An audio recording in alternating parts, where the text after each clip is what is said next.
Hello Leo, this is a timeless weekend quickie reading, even though that might sound contradictory because I said timeless and weekend. So I thought maybe now and then, before the weekend comes, I might drop some brief weekend readings, but I also don't want to put a strict time frame onto my readings because I have learned that often my readings come true after several years or months. And I'm not just a tarot reader, I'm also psychic. And for example, as a child, I had a vision of the apartment I would move to. 25 years later, I saw all the details, and at that time, I couldn't possibly imagine or know that as a grown-up, I would, 25 years later, live in an entirely new city far from where I grew up. So that's just an example. And I know some tarot readers, they are really good at putting, at reading for certain time frames. But I don't know, for some reason, I've been taught, like for my readings, it doesn't always fit. And I often, or mostly, I don't ask any specific questions before the reading. Like in that regards, like saying I want to know something about romance or money or health. I just ask about the zodiac sign and I start laying out the cards, and I'm just open to whatever seems to be the most relevant for someone or most people who are supposed to find the reading. So I just keep everything very open. That is my tarot style, and I think we all have our different styles. So yes. And I'm using my own tarot cards. I call them the medieval oracle cards. And so far, in your reading, there's a phenomena showing up that has already showed up in the previous reading. And in the previous reading, I said that this has come up for the very first time, and now it's the second time that this thing is coming up a little bit, not as strongly as in the previous reading. What was the previous sign I was reading for? I think it was Sagittarius. And this thing is the middle of the spread. This card here, it's somehow represented two different energies at once.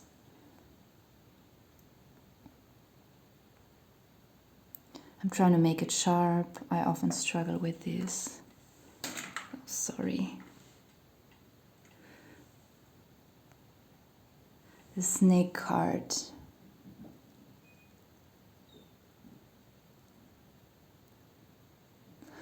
I feel like it is a certain snake of knowledge. It's a snake that brings knowledge. It's a snake that could serve as a kind of messenger to transmit some secret knowledge to you that not everyone has, in a very good way.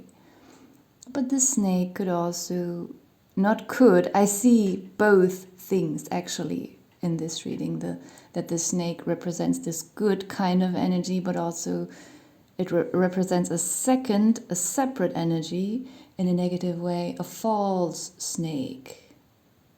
And I see a lot of women in this reading, but I am getting very good vibes from these women. And at the bottom of the deck, there is the fairy. And I do not always include the bottom of the deck. I do it very often, but sometimes I feel like it's just not right. But in your case, I feel it should be included.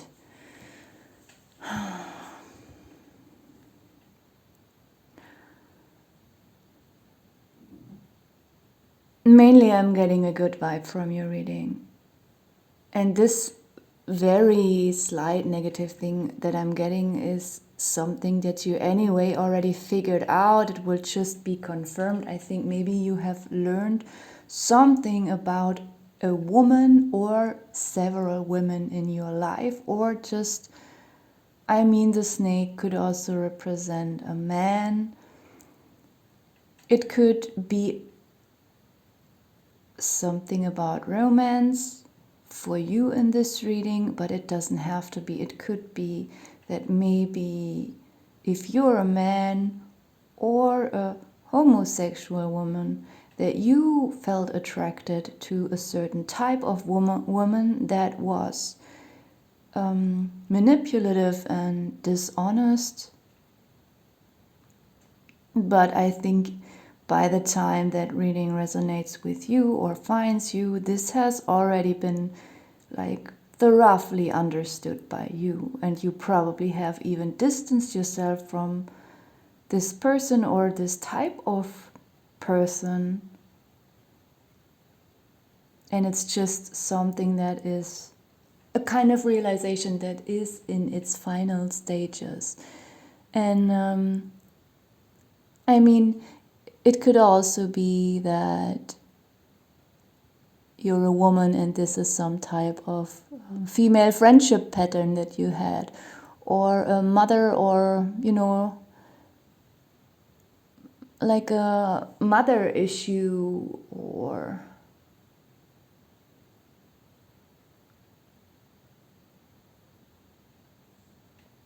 an issue with authority figures, female authority figures, who misuse their power somehow. Maybe you had an experience like this. But I don't see a lot of further realizations about this because, yeah, as I said, you have already reached a certain inner point of knowledge about all of this, and I feel like this reading is showing up a final stage of healing. The snake also represents medicine.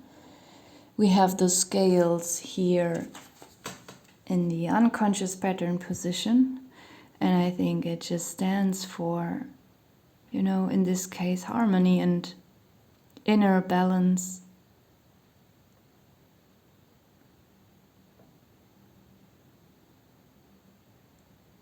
You might not even feel eager about, you know, feeling harmonious. For you, maybe it is so important to just gain this wisdom. And, you know, the white dragoness in my deck, it stands for the ultimate highest wisdom. It also stands for magic, for miracles, you know, for the transcendence of chemistry and physics and, you know, just what we would call as magic, like stuff that we only know from movies. Like, I don't know, just walking on water or causing fire with your bare hands. Stuff like this. You know, this is what the white dragoness stands for, miracles and magic. And she is also the source of all energy somehow. She is something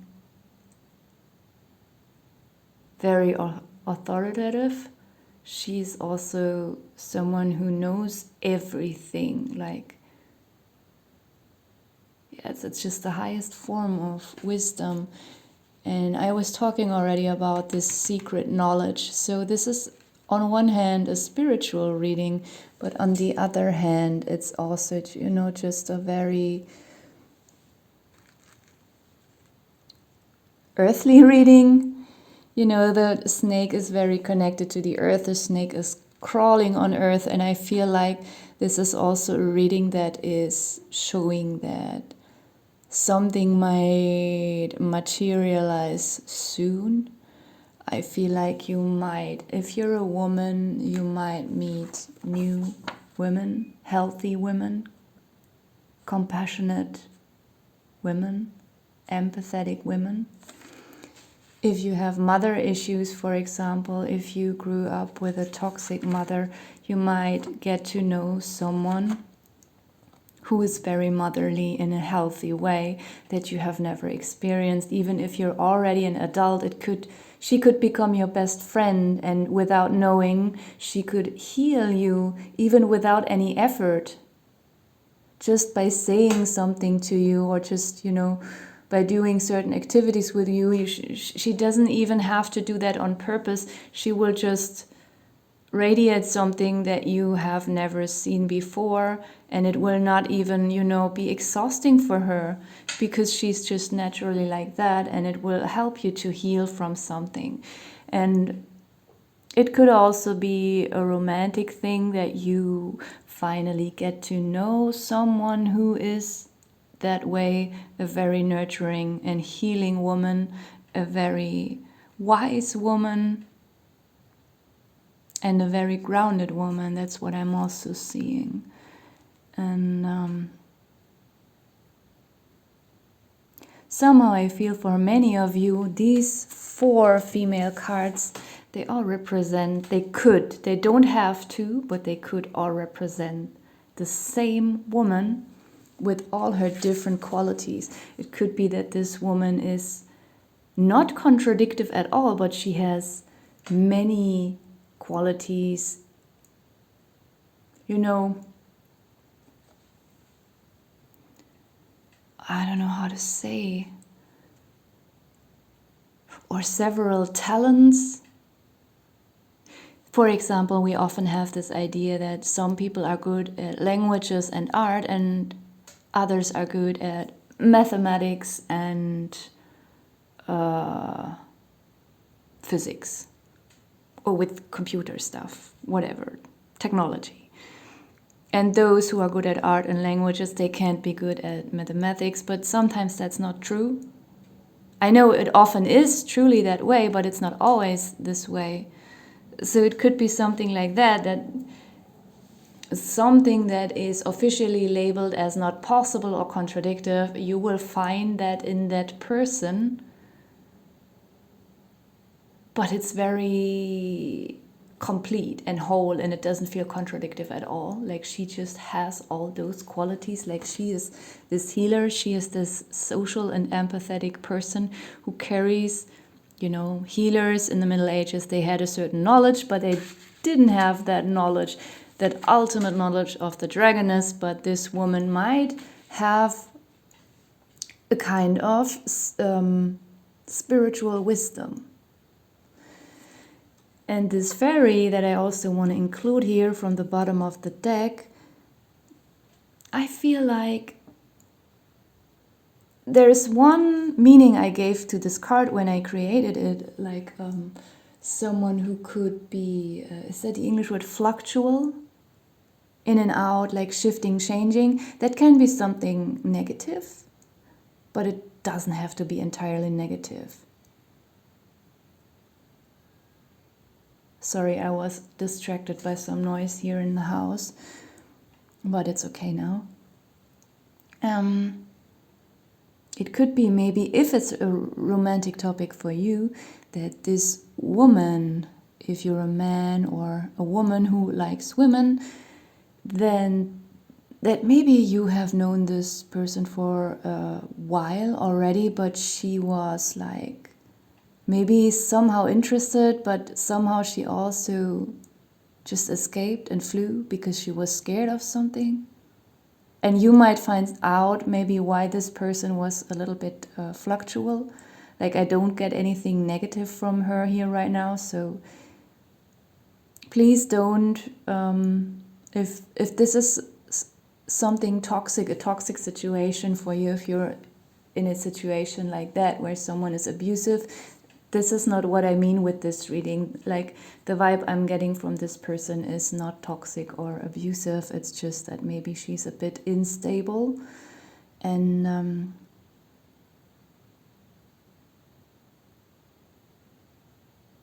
I'm also getting a bit of shyness from her.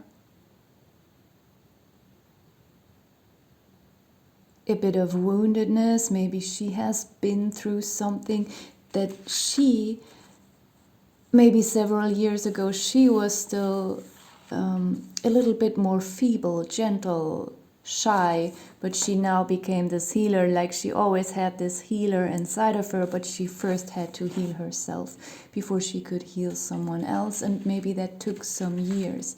So maybe from a very young woman, almost still a girl, she grew into a more mature woman. Also already included this. I mean, this card is more than just maturity. It is wisdom. It is magic. There's just so much healing and wisdom and spirituality in this reading. Also, you know, we have the Queen here, and I'm getting a good vibe from her today as well. She can come up in a negative sense, but she doesn't come up in that way here. And I feel like it still represents that person. So she has all these qualities. She could be a leader, she could be a matriarch, or she could be close to becoming this. You could also perceive her as a very good mother.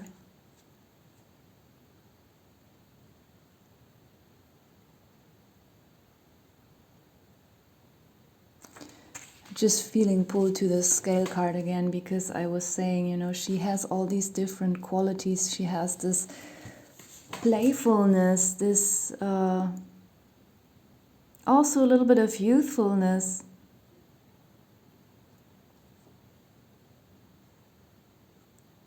Of this fairy.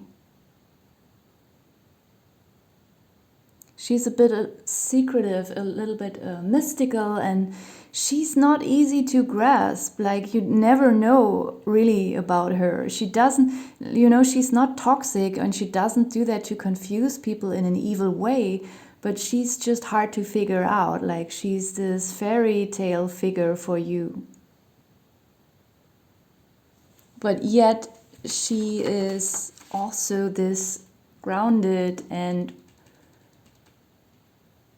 empathetic healer, and she's wise and powerful, and she is also, you know, I mean, the Queen can also be wise and powerful, or at least, you know, powerful in a positive way, not in an exploitative way. It could also be that she just really leveled up and developed certain skills, certain talents, or that she just became a little bit more self-confident. And the scales, they are just combining all these qualities. Like, even if she grew out of this state of her life, she hasn't gotten rid of it. Like, it is still a quality of hers, but it has matured. But she still can be playful, just in a more conscious way. She still can be a little bit fluctual, mysterious, maybe childish. We don't always have to be childish in a negative way. So there is no contradiction. There is a lot of balance and harmony in this reading. And I wanted to mention, like, if this is, you know, not a friendship or a romantic situation for you, or in general any situation with another person, this could also just represent yourself. That this reading is just entirely about you and your own development. Okay. So I will just leave it here because because I'm not getting any more. That was just the essence of the reading, and thank you so much for watching.